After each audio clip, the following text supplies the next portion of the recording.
Kurt Lewin, the renowned psychologist and researcher, said it well. There's nothing so practical as a good theory.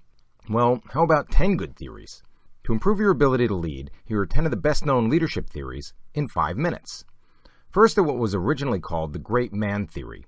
It postulated that great leaders are born, not made. You either have it or you don't.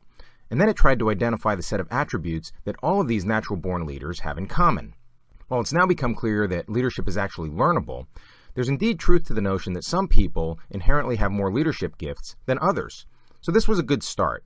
It spawned something called the trait theory of leadership, a line of research that examines which individual characteristics we should pursue to lead effectively. The upside is that it's easy to understand. Be like this and people will follow you. But the downside is that it's identified dozens of traits, and no single set has emerged as the ideal for all circumstances, so it can be overwhelming to attempt. Somewhat related is the skills theory of leadership. Just like trait theory, it tries to identify a set of key attributes, but in this case, practical skills rather than just general qualities of a leader. The bottom line on this one is, if you want people to follow you, you need technical skills in your field. That is, you need to be good at what you're doing so you have some credibility.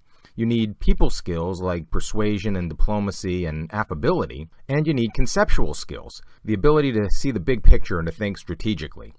Next, there's the theory that leadership style is the key to success. Styles like be autocratic and demanding, or be democratic and participative, or be laissez-faire and leave people alone. Probably the best-known style-based theory is called the managerial grid. Adopt a leadership style that's both people-friendly and uncompromising on performance. It's a solid foundation, but there's a bit more to leadership effectiveness. That's where these next couple theories came from. Situational leadership theory argues that there's no one-size-fits-all model. Certain traits and skills and styles fit better in one situation than another, so the leader must adapt. For example, coaching a high school boys team may imply a somewhat different approach than coaching high school girls.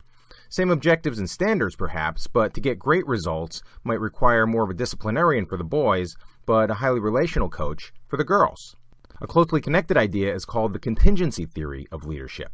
Whereas the situational leadership approach assumes that the situation is static and the leader should adapt to it, the contingency theory assumes that the leader's default style is also pretty much fixed. Maybe he's more task-oriented than people-oriented. So the trick is to fit the right leader to the situation. Bottom line, effective leadership is contingent on matching the leader's style to the setting. In the coaching example, it would mean to find and install the right coach, rather than hoping the current coach will adapt his or her style to the situation. Transactional leadership and transformational leadership are two theories that we can consider together. As the term implies, transactional leadership means that there's a reciprocity of behavior between the leader and the follower.